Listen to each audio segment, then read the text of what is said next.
যত রকমের কথা বলুক না কেন, তসবিহ কিন্তু চলতেই থাকে। দেখুন স্ক্রিনে দেওয়া ভিডিওটা। কি অবস্থা কাকা, ভালো আছেন নি? আছি আলহামদুলিল্লাহ। কি অবস্থা বাতিছে? আসলে ভালো আছো না তুই? ভালো আছি। নূর করিম কাকার লগে জামিলে মিটমাট হইছে নি? কেন নে এত ঝামেলা মিটমাট করে লোক নেবে না?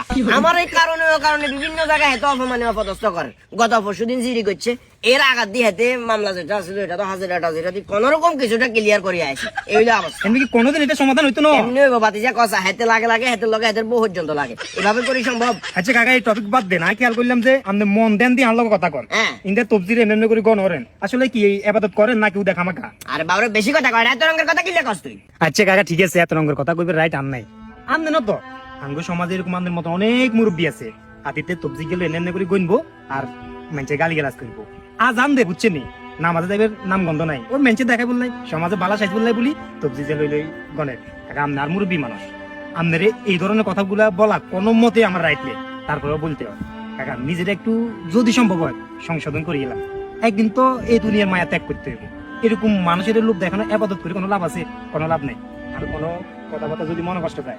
আসসালামু আলাইকুম। না আপনি আপনি বহুত বড় আলেম গেছেন, বহুত রঙের কথাবার্তা বলছেন, আমার কাছে ভালো লাগছে। কিন্তু আমার কত হইলো ফজরের নামাজটা কোথায় পড়ছেন বাবা? না কাকা ঠিক আছে, যদি সম্ভব হয় একটু এড়াই চলবে না। সোজা যাগো, সোজা লাঠির উপরে রাখো।